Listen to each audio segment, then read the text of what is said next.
గట్ల న్యూస్ కి స్వాగతం. నేను శివాని. బులెటిన్స్ ముందుగా ముఖ్యాంశాలు.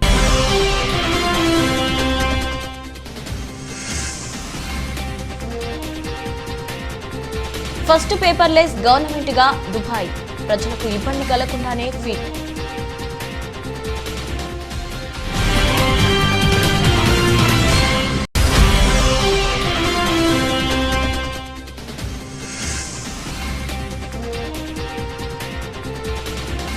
అమెరికాలోని 6 రాష్ట్రాలను వణికిస్తున్న టోర్నాడోలు, 94కు చేరిన మృతుల సంఖ్య.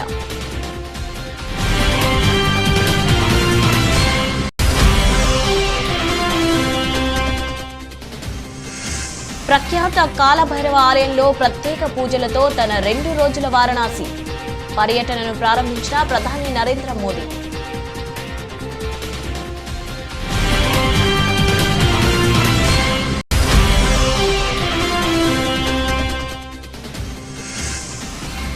₹130 కోట్ల మంది భారతీయుల ఆశలను నిజం చేసి విశ్వసుందరి కిరీటాన్ని దక్కించుకున్న భారత యువతి హర్నాథ్ సింధు.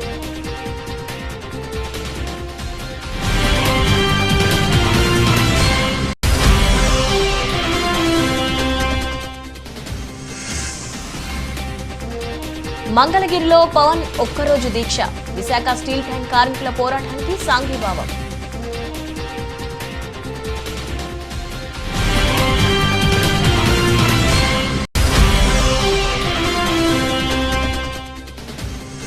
ఇన్వెస్టర్లకు కంటి మీద కునుకు లేకుండా చేస్తున్న దేశీ స్టాక్ మార్కెట్. గంట వ్యవధిలోనే సెన్సెక్స్ 700 పాయింట్లకు పైగా నష్టపోయిన దేశీ stock market. United Arab Emirates దేశ నగరం దుబాయ్ చరిత్ర సృష్టించింది. ప్రపంచంలోనే మొట్టమొదటి 100% పేపర్లెస్ గవర్నమెంట్ ఖ్యాతి దక్కించుకుంది. ప్రభుత్వానికి సంబంధించి అన్ని రకాల సేవలను, ట్రాన్సాక్షన్లను డిజిటల్ ఫార్మాట్లోనే కొనసాగిస్తూ ఈ ఘనత అందుకుంది. దుబాయ్ నగరం 100% పేపర్లెస్ సాధించి తొలి ప్రభుత్వంగా దుబాయ్ సిటీ నిలిచింది. ఈ మేరకు Emirates Dubai crown prince Sheikh Hamdan bin Mohammed bin Rashid Al Maktoum ప్రకటించారు. తద్వారా 14 మిలియన్ గంటల మనిషి శ్రమను 1.3 బిలియన్ దిర్హాం ఆదా చేసినట్లు పేర్కొన్నారు ఆయన. ప్రభుత్వానికి సంబంధించి ఇంటర్నల్, బయటి ట్రాన్సాక్షన్స్తో పాటు ప్రభుత్వానికి సంబంధించి ప్రతి సేవలను డిజిటల్ పద్ధతిలో అతి ప్రభుత్వ వేదికల మీదుగానే సాగిందని దుబాయ్ ప్రభుత్వం ప్రకటించనుంది. మొత్తం 45 ప్రభుత్వ రంగాల్లో 1800 రకాల డిజిటల్ సేవలను అది ఆలస్యం అవ్వకుండా డిజిటల్ ఫార్మెట్లో ప్రజలకు చేరవేయడం విశేషం. ఈ కార్యక్రమంలో నగరవాసులపై ప్రభుత్వం ఏమాత్రం ఒత్తిడి చేయకుండా స్వచ్ఛందంగా ఈ ఘనత సాధించింది. పేపర్లెస్ ఘనత ప్రపంచానికి డిజిటల్ క్యాపిటల్గా నిలవడానికి దుబాయ్కు ఎంతో ప్రోద్బలం ఇస్తుందని ఆశాభావం వ్యక్తం చేశారు క్రౌన్ ప్రిన్స్. అంతేకాదు మరో 5 దశాబ్దాల పాటు అత్యాధునిక వ్యూహాలతో దుబాయ్లో డిజిటల్ లైఫ్ కొనసాగేలా ప్రణాళిక రూపొందించినట్లు తెలిపారు ఆయన. అమెరికాలోని 6 రాష్ట్రాలను టోర్నడోలు వణికిస్తున్నాయి. Kentucky, Illinois, Tennessee, Missouri, Arkansas, Mississippi రాష్ట్రాల్లో టోర్నాడోల ప్రభావంతో బలమైన ఈదురుగాలులు వీస్తున్నాయి. భారీగా ప్రాణ, ఆస్తి నష్టం సంభవిస్తోంది. మృతుల సంఖ్య 94 చేరింది. కెంటకీలోని మెఫీల్డ్ పట్టణంలో కొవ్వొత్తుల ఫ్యాక్టరీ ధ్వంసం కావడంతో 80 మంది మరణించారని గవర్నర్ ఆండీ బేషియర్ చెప్పారు. మృతుల సంఖ్య పెరిగే అవకాశం ఉందన్నారు. ఇల్లినాయిస్ రాష్ట్రం ఎడ్వర్డ్స్ విల్లెల్లోని అమెజాన్ గిడ్డంగి పైకప్పు కూలిపోవడంతో 6 ఉద్యోగులు, ఆర్కాన్సాస్లో ఓ నర్సింగ్ హోం తీవ్రంగా దెబ్బతినడంతో 2, టెన్నెసీలో 4, మిస్సౌరీలో 2 టోర్నాడోలో కారణంగా కన్నుమూసినట్లు అధికారులు నిర్ధారించారు. ప్రధానంగా కెంటకీలో టోర్నాడో బీభత్సం సృష్టిస్తుంది. మెఫీల్డ్ పట్టణ పూర్తిగా ధ్వంసమైంది. పైకప్పు ఎగిరిపోయాయి. ఇల్లు, కార్యాలయాలు నేలమట్టమయ్యాయి. పట్టణంలో ఎటు చూసినా విధ్వంసమే కళ్ల ముందు కనిపిస్తోంది. అధికారుల సహాయ చర్యలు ముమ్మరం చేశారు. 6 రాష్ట్రాల్లో ప్రకృతి విలయం అమెరికాలో చరిత్రలోనే అతిపెద్ద విలయాల్లో ఒకటని అధ్యక్షుడు జో బైడెన్ చెప్పారు. ఇక టోర్నాడో విధ్వంసానికి సంబంధించిన ఫోటోలు, వీడియోలు సోషల్ మీడియాలో వైరల్గా మారాయి.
ప్రధానమంత్రి నరేంద్ర మోదీ 2 రోజుల పర్యటన కోసం సొంత నియోజకవర్గం ఉత్తరప్రదేశ్లోని వారణాసికి వచ్చారు.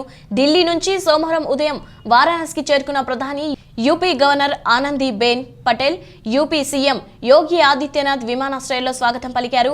ప్రతిష్టాత్మక కాశీ విశ్వనాథ్ ధామ్తో పాటు 1000 కోట్ల విలువైన ప్రాజెక్టు ప్రారంభోత్సవాలు, శంకుస్థాపనలు జరిపే 2 రోజుల పర్యటనను ఆలయ సందర్శనలతో ప్రారంభించారు. ప్రధాని మోదీ వారణాసి విమానాశ్రయం నుంచి నేరుగా ఆలయాలకు వెళ్లారాయన. ప్రఖ్యాత కాలభైరవ ఆలయంలో ప్రత్యేక పూజలతో ప్రధాని నరేంద్ర మోదీ తన 2 రోజుల వారణాసి పర్యటన ప్రారంభించారు.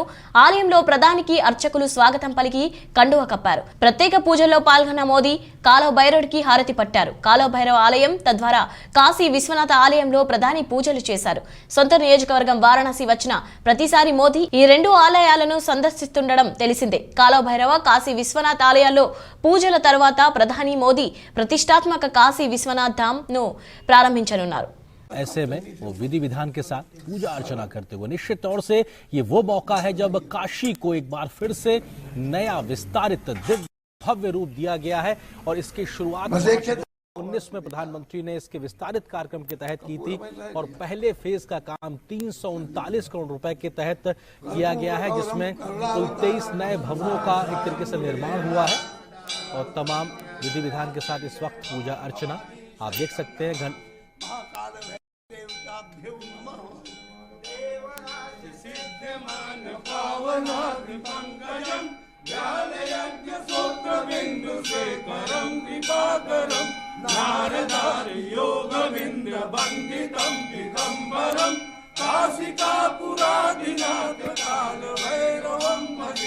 भानुकोटि भास्करं भवाब्धिकारकं परं नीलकण्ठमीर्तिदानदायकं त्रिलोचनं कालकालमम्बुजाक्षमक्षशूलमक्षरं काशिकापुरादिनाथकालभैरवं भजे शूलडङ्कपाशदण्डपाणिमाणिकारणं श्यामकायमादिदेवमक्षरं निरामयम्.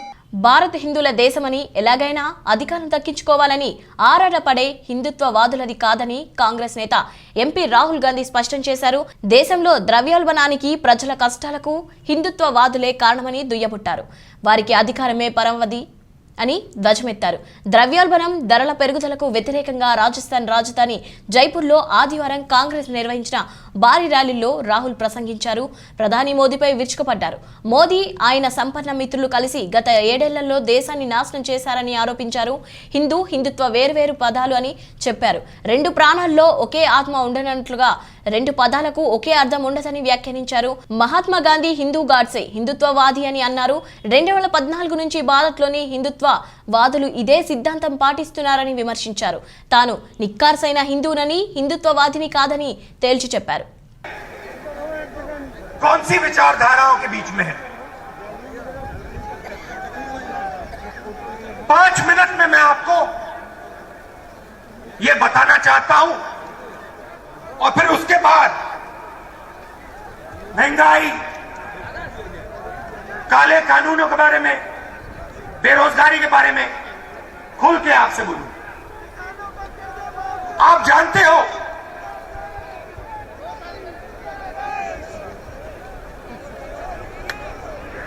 कि 2 जीवों की एक आत्मा नहीं हो सकती। क्या 2 जीवों की एक आत्मा हो सकती है? नहीं हो सकती। वैसे ही 2 शब्दों का एक मतलब नहीं हो सकता।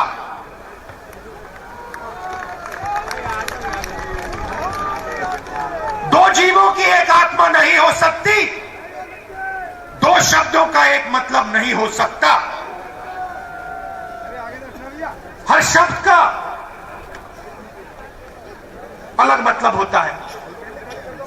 130 కోట్ల మంది భారతీయుల ఆశలు నిజం చేసి విశ్వసుందరి కిరీటాన్ని దక్కించుకుంది భారత యువతి హర్నాజ్ సంధు.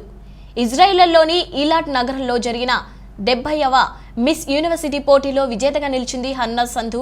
80 మందితో పోటీ పడి విజేతగా నిలిచింది హర్నాజ్ సంధు. ఇటీవలే లీవా మిస్ దీవా యూనివర్సిటీగా నిలిచింది మిలియనర్ గర్ల్ హర్నాజ్. 21 ఏళ్ల తర్వాత భారత్కు మిస్ యూనివర్స్ కిరీటం దక్కింది. సుస్మితా సేన్, లారా దత్తా తర్వాత మిస్ యూనివర్స్గా నిలిచిన మూడవ భారత యువతి హర్నాజ్. 17 ఏళ్లకే మోడలింగ్ గా ప్రారంభించిన హర్నాజ్ పలు పంజాబీ చిత్రాల్లో కూడా నటించింది. హర్నాజ్ కౌర్ సంధు చండీగఢ్లోని పంజాబీ కుటుంబంలో 2000 సంవత్సరంలో జన్మించింది. శివలీగ్ పబ్లిక్ స్కూల్లో పాఠశాల విద్యను పూర్తి చేసింది. తర్వాత ఇన్ఫర్మేషన్ టెక్నాలజీలో డిగ్రీ చేసింది. ప్రస్తుతం పబ్లిక్ అడ్మినిస్ట్రేషన్లో మాస్టర్ డిగ్రీ చేస్తుంది. హర్నాజ్ చిన్నప్పటి నుంచి యోగా ఔత్సాహికురాలుగానే గాక ఫిట్నెస్ లవర్, గుర్రపు స్వారీ, ఈత, డాన్స్, యాక్టింగ్, ట్రావెలింగ్లను అమితంగా ఇష్టపడేది. ముఖ్యమంత్రి వైఎస్ జగన్మోహన్ రెడ్డి మరోసారి గొప్ప మనసును చాటుకున్నారు. సంకల్ప యాత్రలో తన వెంట నడుస్తూ ఓ అభిమాని ప్రాణాలు కోల్పోగా ఆదుకుంటానని ఆ కుటుంబానికి ఆయన మాట ఇచ్చారు. చెప్పినట్లుగానే సాయం అందించి భరోసా ఇచ్చారు. వివరాలు: గుత్తి మండలం పెద్దొడ్డి గ్రామానికి చెందిన రంగారెడ్డి దివంగత మహానేత డాక్టర్ వైఎస్ రాజశేఖర రెడ్డి వీరాభిమాని. ఇతనికి భార్య రమణమ్మ, కుమార్తెలు భారతి, భాగ్యలక్ష్మి ఉన్నారు. వైఎస్ఆర్ జగన్ చేపట్టిన ప్రజా సంకల్ప యాత్రలో ఇడుపులపాయ నుంచి రంగారెడ్డి ఆయన వెంట నడిచారు.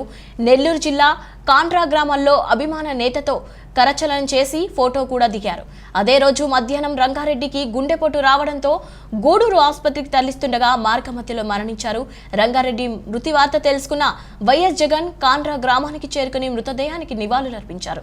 మృతుడి కుటుంబానికి ఆదుకుంటానని మాట ఇచ్చారు. ఈ విషయాన్ని కొద్ది రోజుల క్రితం MLA Y Venkatramireddy CM Jagan కు గుర్తు చేయగా వెంటనే స్పందించిన ఆయన 10 లక్షలు చెక్కు పంపారు. ఈ చెక్కును ఎమ్మెల్యే వైవీఆర్ శనివారం పెద్దొడ్డి గ్రామ పెదల సంక్షేమంలో రంగారెడ్డి కుటుంబ సభ్యులకు అందజేశారు. సీఎం జగన్ కు రుణపడి ఉంటామని కుటుంబ సభ్యులు పేర్కొన్నారు. విశాఖ స్టీల్ ప్లాంట్ కార్మికులకు మద్దతుగా జనసేనాని పవన్ కళ్యాణ్ మంగళగిరిలో ఒకరోజు దీక్ష చేపట్టారు. నిమ్మరసం స్వీకరించిన అనంతరం దీక్ష ముగించారు. ఈ క్రమంలో సభకు వచ్చిన వారిని ఉద్దేశించి ప్రసంగిస్తూ ఆసక్తికర వ్యాఖ్యలు చేశారు. తనను ఆర్థికంగా దెబ్బతీసేందుకు తన సినిమాలు ఆపేస్తే ఏపీలో ఉచితంగా సినిమా షోలు వేస్తానని వెల్లడించారు. అంతే తప్ప బెదిరింపులకు భయపడేవాడిని కాదని స్పష్టం చేశారు. నా సినిమాలు ఆపేస్తే నా ఆర్థిక మూలాలు దెబ్బతింటాయని వారు భావిస్తున్నారు. వాళ్ళు అంత పంతానికి వస్తే నేను ఆంధ్రప్రదేశ్లో ఉచితంగా సినిమా వేసి చూపిస్తా అని వెల్లడించారు. కారణం ఏంటి అంటే కాదు అంటే నేను సినిమా గురించి చెప్పట్లా, పాయింట్గా చెప్తున్నా, అంటే ఒక క్రమంగా చెప్తాను. అంటే ట్రాన్స్పరెన్సీ లేదంట సినిమా టికెట్లకి ట్రాన్స్పరెన్సీ లేదు. సంతోషం, ట్రాన్స్పరెన్సీ ఉండాలని కోరుకునే వాళ్ళు నేను మీకుందా ట్రాన్స్పరెన్సీ? మరి ట్రాన్స్పరెన్సీ ఉంటే మీరు ఎందుకు కోట్ల చుట్టూ తిరుగుతున్నారు? దానికి సమాధానం ఆ మాట అన్నామనుకోండి మనల్ని బూతులు తిట్టేస్తారు, మనం భయపడిపోవాలి, ఇట్లా గజగజలు ఆడిపోవాలి. సినిమా టికెట్ల వరకు ట్రాన్స్పరెన్సీ లేదు, కరెక్టే. మరి మీరు అమ్మే మందుకు ట్రాన్స్పరెన్సీ ఉందా బాబు? మీరు మందు అమ్ముకు ట్రాన్స్పరెన్సీ ఉందా? అంత క్యాషే కదా, లారీల్లో క్యాష్లు ఇచ్చి మరి ఎంతవరకు నిజమో తెలియదు. కానీ విశాఖ ఉక్కు పరిశ్రమ ప్రైవేటీకరణను వ్యతిరేకిస్తూ జనసేన పార్టీ అధినేత పవన్ కళ్యాణ్ మంగళగిరిలో దీక్ష చేపట్టడం తెలిసిందే. దీక్ష ముగింపు సందర్భంగా పవన్ కళ్యాణ్ ప్రసంగిస్తూ స్టీల్ ప్లాంట్ కార్మికులకు, భూములు కోల్పోయిన నిర్వాసితులకు మద్దతు తెలుపుకుంటున్నామని వెల్లడించారు. కష్టాల్లో ఉన్నప్పుడు ప్రజలకు జనసేన గుర్తొస్తోందని, రేపు ఓటేసేటప్పుడు కూడా జనసేన గుర్తుకు రావాలంటూ చలోక్తి విసిరారు. వైసీపీకి చెందిన వ్యక్తులు జనసేనకు శత్రులు కాదని, వారి విధానాలు బాగలేనప్పుడు మాత్రమే తాము ప్రతిఘటిస్తామని స్పష్టం చేశారు. వైసీపీ నేతలపై తమకు ఎలాంటి ద్వేషం లేదని అన్నారు. తాము ఎప్పుడూ వైసీపీ విధానాలే ఎత్తి చూపుతాం తప్ప వైసీపీ నేతలపై వ్యక్తిగత విమర్శలు చేయబోమని వివరించారు. కానీ వైసీపీ నేతలు అలా కాదని, స్టీల్ ప్లాంట్ అంశం ఏమైందని అడిగితే తమను పచ్చి బూతులు తిడతారని పవన్ కళ్యాణ్ ఆరోపించారు. ఇంట్లో వాళ్లను కూడా తిడతారని చెప్పారు. ఈ సందర్భంగా సభకు వచ్చిన వారు స్పందిస్తూ మీరంటే వైసీపీ వాళ్లకు భయం అన్నా అని పవన్ తో చెప్పారు. మద్దతు తెలిపాను. ఆ రోజున అప్పటి రాష్ట్ర ప్రభుత్వం నడుపుతున్న తెలుగుదేశం మీద మేము ఒత్తిడి తెచ్చాం. దాని ప్రైవేటీకరణ ఆగింది. రాష్ట్ర ప్రభుత్వం కూడా బాధ్యత తీసుకోకపోతే కేంద్ర ప్రభుత్వం ఎందుకు పట్టించుకుంటుంది? మనం ఏదైనా నిరసన చేద్దామంటే మనందరం కలిసి వస్తాయి కదా. ఓకే, ఎలక్షన్ టైంలో విడివిడిగా పోటీ చేయొచ్చు, కొట్టుకోవచ్చు, తిట్టుకోవచ్చు, కానీ ఉమ్మడి ప్రయోజనాలు ఆశించి మటుకు మనందరం ఏకం కాకపోతే, ఒక తాటి మీద రాకపోతే సమస్యకు పరిష్కారం. నేను కోరుకుంటాను అదే. నేను కోరుకుంది కూడా మొన్న వైసీపీకి మీరు అఖిలపక్షం వేయమని చెప్పడానికి కారణం, మీరు బాధ్యత తీసుకోండి. మీకు 151 మంది ఎమ్మెల్యేలు ఉన్నారు. మీకు 22 మంది ఎంపీలు పార్లమెంట్లో కూర్చుంటారు. మీకుంటుందా బలం, నాకుంటుందా? నన్ను వ్యక్తిగతంగా జాతీయ స్థాయి నాయకత్వం నన్ను ఇష్టపడచ్చేమో, కానీ నా మాట శాసనం కాదు. కానీ 22 మంది ఎంపీల మాట శాసనం. అది పార్లమెంటు సమావేశాలు జరుగుతున్న ఇంకొక వారం రోజులు జరగబోతూ ఉన్నాయి. ఈ వారం రోజుల కనీసం 22 మంది ఎంపీలకి వైసీపీ నాయకత్వానికి నిజంగా చిత్తశుద్ధి ఉంటే ఏం చేయక్కర్లేదు. మీరు అరవక్కర్లా, తిట్టక్కర్లా, తిమ్మక్కర్లా. నిజంగా మీకు రాష్ట్ర ప్రయోజనాల్ని మేము నిలబడతాం, స్టీల్ ప్లాంట్ ప్రైవేటీకరణ అడ్డుకుంటామని కనీసం ఈ ప్లే కార్డ్ పట్టుకోగలరా? అంత దమ్ముందా మీకు పార్లమెంట్లో? ఇది కూడా చేయలేదు. కర్నూలు జిల్లా మంత్రాలయం ఎమ్మెల్యే వై బాలనాగిరెడ్డి పాత్రికేయుల సమావేశంలో మాట్లాడుతూ రాష్ట్ర ముఖ్యమంత్రి వైఎస్ జగన్మోహన్ రెడ్డిని విమర్శించే అర్హత టీడీపీ నియోజకవర్గ తిక్కారెడ్డికి లేదని మండిపడ్డారు. రాష్ట్రంలో ఫ్యాక్షన్ ను రూపుమాపిన ముఖ్యమంత్రి వైఎస్ జగన్మోహన్ రెడ్డి అన్నారు. కోసగి మండలం పెద్ద భూపల్లి గ్రామంలో ప్రశాంతంగా జరగాల్సిన జాతరలో తిక్కారెడ్డి తన అనుచరులతో వెళ్లి చిచ్చుపెట్టి వైఎస్ఆర్సీపీ నాయకులను రెచ్చగొట్టే విధంగా వ్యాఖ్యలు చేసి దాడికి పాల్పడడంతో ప్రతిఘటించిన వైఎస్ఆర్ నాయకులు దాడి చేయడం జరిగింది. తిక్కారెడ్డిపై దాడి చేయాల్సిన అవసరం వైఎస్ఆర్సీపీ నాయకులు లేదని వివరించారు.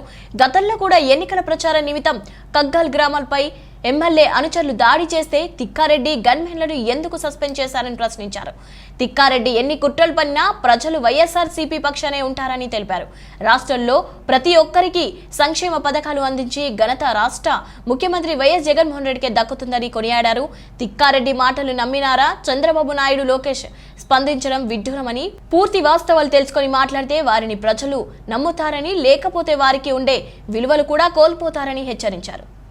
ఎవరు కానీ, ఏ పార్టీ వాళ్ళు కానీ గలాట్లు పెట్టుకోవాలన్న ఆలోచన ఎవరు ఉండరు. ఎవరు కూడా నిన్ను అటాక్ చేయాలన్న ఆలోచన మా వైఎస్ఆర్ కాంగ్రెస్ పార్టీ నాయకులు కానీ కార్యకర్తలకు ఎక్కడ లేదు. నీ మీద ఆలోచన కూడా లేదు. నిన్ను ఆలోచన చేసే స్థితిలో మా వైఎస్ఆర్ కాంగ్రెస్ నాయకులు కార్యకర్తలు లేరు. నువ్వు ఊరికే దీన్ని సృష్టించుకొని నువ్వు ఏదో ఒకటి చెప్తే నాకు గన్మ్యాన్లు ఇస్తారు, లేకపోతే నాకు భద్రత వస్తానని ఆలోచన చేస్తున్నావు. నాకు ఇప్పటికే 3 సార్లు అటాక్ జరిగిందని చెప్తున్నావు. గత ప్రభుత్వంలో నువ్వు కాకేల్ గ్రామానికి పోయి అక్కడ ఎలక్షన్ కోడ్ ఉల్లంఘించి నువ్వు అక్కడ జెండావిష్కరణ చేయడం జరిగింది. అక్కడ ఉన్న వైఎస్ఆర్ కాంగ్రెస్ పార్టీలు నిన్ను ప్రశ్నించడం కూడా జరిగింది. ఎందుకు నువ్వు జెండావిష్కరణ చేస్తున్నావు? కోడ్ ఉంది కదా, కోడ్లో చేయకూడదని చెప్పడం జరిగింది. కానీ నువ్వు ఆడ ఘర్షణ పెట్టుకున్నావు. నువ్వే పెట్టుకొని నువ్వు అప్పుడు నీ గన్మ్యాన్ కూడా ఫైరింగ్ చేయడం జరిగింది. ఫైరింగ్ చేసి ఆ గన్మ్యాన్ కూడా 2 సస్పెండ్ కావడం తెలుసు. నీకు కూడా అందరికీ తెలుసు. నువ్వు ఎన్నో పద్ధతులు చేయాలని చూసావు ఎలక్షన్లో కూడా, అయినా కూడా ప్రజలు నిన్ను నమ్మలేదు. ప్రజలు నమ్మి మళ్ళీ వైఎస్ఆర్ కాంగ్రెస్ పార్టీకి నాకు ఎమ్మెల్యేగా గెలిపించడం, పట్టం కట్టి ఎమ్మెల్యేగా గెలిపించడం జరిగింది. కానీ నువ్వు ప్రతిదీ చూసేది ఫ్రాక్షన్ ఆలోచనలోనే చూస్తున్నావు తప్ప మంచి ఆలోచనలో నువ్వు పోవడం లేదు. నేను ఒకటే చెప్తున్నాను, నిజంగా మా నియోజకవర్గము మంచి నియోజకవర్గము. ఎక్కడ గలాట్లు కానీ, ఎక్కడ కానీ ఏది గొడవలు కానీ లేవు. నువ్వు ఎక్కడ కానీ ఆలోచన చేయొద్దు. ఇలాంటి పద్ధతులు ఘర్షణలు పెట్టాలని ఆలోచన చేయొద్దు. ఎందుకంటే ప్రజలు కూడా. దొరపల్లె గ్రామ రైతులు శీలబోయిని నాగేంద్ర, శీలబోయిని నారాయణ పొలాల్లో అక్రమంగా వైఎస్ఆర్సీపీ పార్టీ నాయకులు Dhone market yard chairman Mallampalli Ramachandrudu, Chiranjeevi, Kamalapur Rajasekhar Reddy తదితరులు తమ దయాదులైన శీలబోయిని శ్రీనివాసులు, శీలబోయిని వెంకటేషు, శీలబోయిని ప్రసాద్ల దగ్గర డబ్బులు తీసుకొని మద్దతిస్తూ వారికి ఇబ్బందులకు గురిచేస్తున్నారని, వారి పొలాన్ని కాజేయడానికి చూస్తున్నారని, పురుగుల మందు బాటిల్తో మాకు న్యాయం చేయాలని ఆర్థిక శాఖ మంత్రి రాజేంద్రనాథ్ రెడ్డి కారును ఆపి వారి బాధను వ్యక్తపరచడం జరిగింది.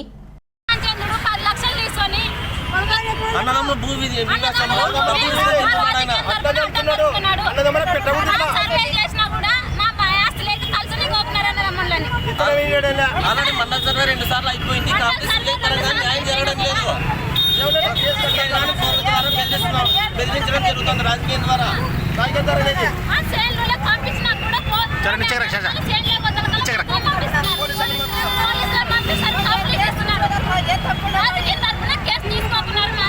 సీఎం మల్లికార్జున గారు అతను వాళ్ళ మాటలు వినని అన్యాయంగా పాల్పడుతున్నాడు. చిరంజీవి గారు రాజశేఖర రెడ్డి మల్కాపురం రాజశేఖర రెడ్డి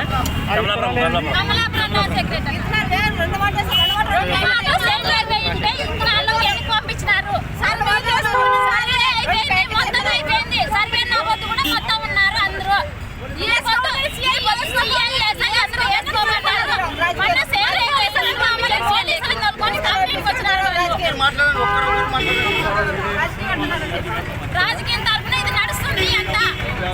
లెక్క చేయకున్నారు, కానిస్టేబుల్ ఎవరు లెక్క చేయకున్నారు, లెక్క చేయకున్నారు, వాళ్ళు కేసు తీసి. రాష్ట్ర వ్యాప్తంగా ఉన్న అంగన్వాడీ వర్కర్లు, మినీ హెల్పర్లు ఆక్రోశంతో కన్నెర్ర చేస్తే ప్రభుత్వానికి పుట్టగతులు ఉండవని AP anganwadi worker and helpers federation రాష్ట్ర గౌరవ అధ్యక్షుడు రాయపనేని హరికృష్ణ హెచ్చరించారు. AP anganwadi workers and helpers federation జిల్లా కమిటీ సమావేశం ఆదివారం తిరుపతి నారాయణపురంలోని ఐఎఫ్టియు కార్యాలయంలో జరిగింది. ఈ సమావేశంలో ముందుగా ఢిల్లీలో రైతు వ్యతిరేక చట్టాలను నిరసిస్తూ చేపట్టిన ఆందోళనలు మృతి చెందిన 720 మంది రైతులకు 2 నిమిషాల మౌనం పాటించి నివాళులర్పించారు. అనంతరం రాష్ట్ర గౌరవ అధ్యక్షుడు రాయపనేని హరికృష్ణ మాట్లాడుతూ తన తండ్రిని మించి అంగన్వాడీలకు న్యాయం చేస్తానని, తెలంగాణ రాష్ట్రం కన్నా ఒక 1000 అదనంగా జీతం ఇస్తానని చెప్పిన జగన్మోహన్ రెడ్డి అందుకు విరుద్ధంగా వ్యవహరిస్తున్నారని విమర్శించారు. కనీస వేతనాలు ఇవ్వకపోగా కొందరు అధికార పార్టీ ఎమ్మెల్యేలు, నాయకులు అంగన్వాడీ వర్కర్లపై రాజకీయ వేధింపులకు పాల్పడుతూ పనుల నుంచి తొలగిస్తామని బెదిరిస్తున్నారని చెప్పారు. కొందరు అధికారులైతే వర్కర్లను, హెల్పర్లను దొంగలుగా చిత్రీకరించడం దుర్మార్గమన్నారు. పిల్లలు అందరితో కూడా టీహెచ్ఆర్ ఇన్ని ఇబ్బందులు పడుతున్నప్పటికీ అంగన్వాడీ ఉద్యోగులకు మాత్రం నామమాత్రమైన జీతం ఇస్తున్నారు. ఈరోజు తెలంగాణతో సమానంగా ఏపీలో కూడా జీతాలు పెంచాలనేసి ఈరోజు రేట్లతో సమానంగా జీతాలు పెంచాలనేసి మేము ఐఎఫ్టియుగా అంగన్వాడీ జిల్లా అధ్యక్షురాలుగా Jyoti anganwadi workers and helpers federation IFTU రాష్ట్ర ప్రధాన కార్యదర్శిని. ఈరోజు చిత్తూరు జిల్లా ముఖ్య కార్యకర్తల జిల్లా కమిటీ సమావేశానికి ఆహ్వానించడం ఎందుకంటే ఫిబ్రవరి 13వ తేదీ ఐఎఫ్టియు ప్రగతిశీల అంగన్వాడీ ఆవిర్భావ సభను విజయవంతం చేయడానికి మొత్తం రాష్ట్ర వ్యాప్తంగా ఉన్నటువంటి అంగన్వాడీ వర్కర్లు, హెల్పర్లు, మినీ అంగన్వాడీ వర్కర్లు వేలాదిగా తరలి రావాలని చెప్పి పిలుపునిస్తున్నాము. అలాగే ఈరోజు అంగన్వాడీ వర్కర్ల పరిస్థితి మరియు హెల్పర్ల పరిస్థితి మరియు మినీ అంగన్వాడీ గతంలో రాజశేఖర రెడ్డి గారు అంతకుముందున్నటువంటి వాళ్ళందరికన్నా మా నాయన ప్రభుత్వం కన్నా బాగా చేస్తానని చెప్పి వచ్చినటువంటి జగన్మోహన్ రెడ్డి గారు తెలంగాణ కన్నా 1000 రూపాయలు అధికంగా ఇస్తానన్నాడు.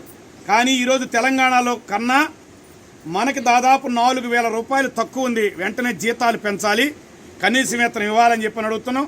అదేవిధంగా రాజకీయ వేధింపులు పెరిగిపోయినాయి. అక్షర జ్ఞానం లేని కొంతమంది వైఎస్ఆర్సీపీ నాయకులు, ఎమ్మెల్యేలు బెదిరిస్తున్నారు ఉద్యోగాన్ని తొలగిస్తామని. వాళ్ళ అత్తగారి ముల్లో, వాళ్ళ నాన్నగారి జోబీలోంచి అంగన్వాడీ ఉద్యోగాలు ఇచ్చినట్టుగా దబాయింపులు, దౌర్జన్యాలు, ఓవర్ యాక్షన్ చేస్తున్నారు. అదేవిధంగా కొంతమంది అధికారులు ఈరోజు అంగన్వాడీ వాళ్ళని దొంగలుగా చిత్రీకరించే ప్రయత్నం చేస్తున్నారు. వీటన్నిటికీ నిరసనగా పెద్ద ఎత్తున మన అంగన్వాడీ ఫెడరేషన్ ఐఎఫ్టియు యూనియన్ పెద్ద ఎత్తున పోరాటం చేయబోతుంది. ఈ సందర్భంగా వైఎస్ఆర్ సంక్షేమ పథకాలన్నీ. ప్రకాశం జిల్లా టంగుటూరి మండలం మంగళాద్రి పురంలో రాత్రి ఒక వ్యక్తి అనుమానాస్పదంగా తిరుగుతుండగా గ్రామస్తులు అతన్ని పట్టుకుని పోలీసు వారికి అప్పగించారు. అతను ఎవరు ఏంటి అని వివరాలు తెలియాల్సి ఉంది. సూపర్ స్టార్ రజనీకాంత్ డిసెంబర్ 12న 71వ వసంతంలోకి అడుగుపెట్టాడు. ఆయన బర్త్డే సందర్భంగా సోషల్ మీడియా ఆయనకు శుభాకాంక్షలు వెలువెత్తాయి. అభిమానులు, సెలబ్రిటీతో పలువురు ప్రముఖులు ఆయనకు బర్త్డే విషెస్ తెలిపారు. అభిమానులైతే రజనీకాంత్ ఇంటి ముందు హంగామా సృష్టించారు. రజనీకాంత్ తన 71వ బర్త్డే వేడుకలని కుటుంబ సభ్యులతో సింపుల్ గా జరుపుకున్నాడు. కూతుళ్లు, మనవళ్ల మధ్య జరిగిన పుట్టినరోజు వేడుకలకి సంబంధించిన ఫోటోలు సోషల్ మీడియాలో వైరల్ గా అవుతున్నాయి. దీంతో ఈ ఫోటోలపై ఈ తలైవా ఫ్యాన్స్ స్పందిస్తూ రజనీకి శుభాకాంక్షలు తెలుపుతున్నారు. కాగా రజనీకాంత్ సినిమాలో సంపాదించిన డబ్బులను ఆయన ఎన్నో సేవా కార్యక్రమాలను నిర్వహించడానికి ఉపయోగించారు. దీంతో ఆయన క్రేజ్ మరింత రెట్టింపు అయింది. వెన్నెముక్క గాయం కారణంగా team India star allrounder Hardik Pandya career ప్రమాదంలో పడిన సంగతి తెలిసిందే. గాయానికి ముందు వెలుగు వెలిగిన ఈ ముంబై ఇండియన్స్ ఆటగాడు శస్త్రచికిత్స అనంతరం తిరిగి జట్టులోకి వచ్చినప్పటికీ మునుపటి ఫామ్ను అందుకోలేకపోతున్నాడు. ఇటీవల కాలంలో అతని ఫామ్ మరీ దారుణంగా ఉండటంతో జట్టుల్లో స్థానాన్ని సైతం కోల్పోయాడు. ఈ నేపథ్యంలో పాండ్యా గాయంపై పాక్ మాజీ బౌలర్ షోయబ్ అఖ్తర్ ఆసక్తికర వ్యాఖ్యలు చేశారు. ఆకాష్ చోప్రా ఛానల్తో హార్దిక్ గాయాన్ని ముందు ఊహించానంటూ వ్యాఖ్యానించాడు. తాను హెచ్చరించిన గంటన్నరలోపే హార్దిక్ గాయపడ్డారని తెలిపారు. 2018 ఆసియా కప్ సందర్భంగా హార్దిక్ పాండ్యా, జస్ప్రీత్ బ్రూమ్లను కలిశానని, ఆ సమయంలో వాళ్ళు మరీ బక్కపల్చగా ఉన్నారని, వాళ్ళకి వెన్నుముకలు ఉన్నాయా లేవా అన్నట్లుగా ఉండేవారని అన్నాడు. అప్పుడే తను పాండ్యా గాయపడతానని హెచ్చరించానని, తను చెప్పిన గంటన్నరలోపే పాక్తో మ్యాచ్ సందర్భంగా అతడు గాయపడ్డారని చెప్పుకొచ్చాడు. కాగా గాయం కారణంగా ఫామ్ కోల్పోయిన హార్దిక్ టెస్టులకు గుడ్ బై చెప్పి పరిమిత ఓవర్ల ఫార్మాట్కు మాత్రమే పరిమితమయ్యే యోచనలో ఉన్నట్లు తెలుస్తోంది. ఇన్వెస్టర్లకు కంటి మీద కునుకు లేకుండా చేస్తోంది దేశీ స్టాక్ మార్కెట్. మార్కెట్లలో బుల్ బేర్లు హోరాహోరీగా పోటీ పడుతుండటంతో ఏ క్షణం జరుగుతుందో అనే గుబులు ఇన్వెస్టర్లలో మొదలైంది. సోమవారం ఉదయం నుంచి బుల్ చోడ్ కొనసాగగా మధ్యాహ్నం 12:30 నుంచి ఒక్కసారిగా బేర్ పంజా విసిరింది. అంతే, గంట వ్యవధిలోనే సెన్సెక్స్ 700 పాయింట్లకు పైగా నష్టపోయింది. సోమవారం ఉదయం BSE సెన్సెక్స్ 59, 103 పాయింట్ల దగ్గర మొదలైంది. ఆ వెంటనే నిలకడగా కదులుతూ వరుసగా పాయింట్లు పొందుతూ 59,203 పాయింట్లకు చేరుకుంది. మరోసారి మార్కెట్లలో బుల్ ర్యాలీ కొనసాగుతుందనే నమ్మకం ఇన్వెస్టర్లలో కొనసాగుతుండగానే బేర్ ట్రెండ్ ఎదురైంది. మరోసారి ఇన్వెస్టర్లు లాభాలు తీసుకురావడాన్ని ఆసక్తి చూపించారు. ఫలితంగా మధ్యాహ్నం 12:30 నుంచి 1 గంటల వరకు కేవలం 30 నిమిషాల వ్యవధిలోనే ఈ గరిష్టంతో పోల్చితే 835 పాయింట్లు, నిన్నటి ముగింపుతో పోల్చితే 417 పాయింట్లు నష్టపోయింది. మార్కెట్ ముగిసేలోపు మరే మార్పులు చోటు చేసుకుంటాయో అనే ఆందోళన ఇన్వెస్టర్లు మొదలైంది. మరోవైపు పాజిటివ్ నోబల్ ప్రారంభించిన నిఫ్టీ సైతం ఒడిదుడుకులకు లోనైంది. మధ్యాహ్నం 1 గంటల సమయానికి 92 పాయింట్లు నష్టపోయి 17,419 పాయింట్ల దగ్గర ట్రేడ్ అవుతోంది. సాయంత్రం లోపైన మార్కెట్ కోలుకుంటుందా లేక ఇవే నష్టాలు కొనసాగుతాయా అనే టెన్షన్ ఇన్వెస్టర్లకు కలవరపెడుతోంది.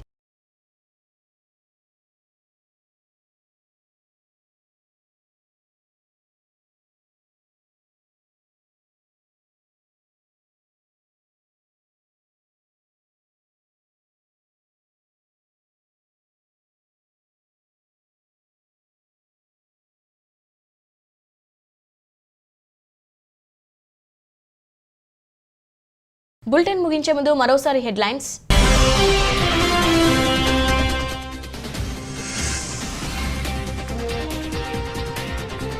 ఫస్ట్ పేపర్లెస్ గవర్నమెంట్ గా దుబాయ్, ప్రజలకు ఇబ్బంది కలగకుండానే ఫీట్.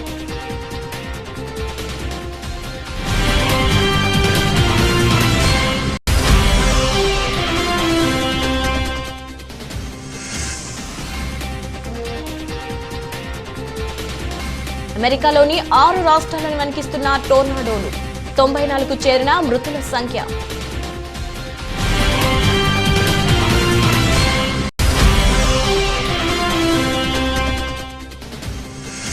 ప్రఖ్యాత కాలభైరవ ఆలయంలో ప్రత్యేక పూజలతో తన 2 రోజుల వారణాసి పర్యటనను ప్రారంభించిన ప్రధాని నరేంద్ర మోదీ.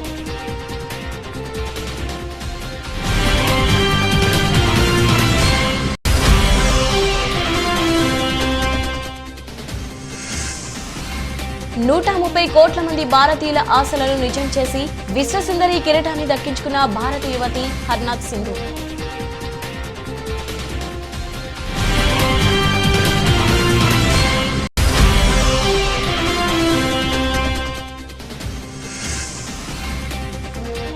మంగళగిరిలో పవన్ ఒక్కరోజు దీక్ష, విశాఖ స్టీల్ ప్లాంట్ కార్మికుల పోరాటానికి సాంఘీభావం.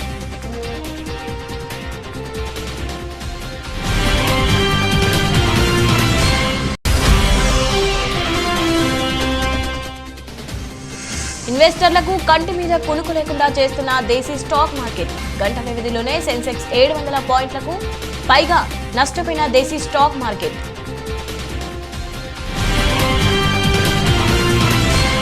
తిరిగి మరొక బులెటిన్లో మళ్ళీ కలుసుకుందాం. అంతవరకు సెలవు.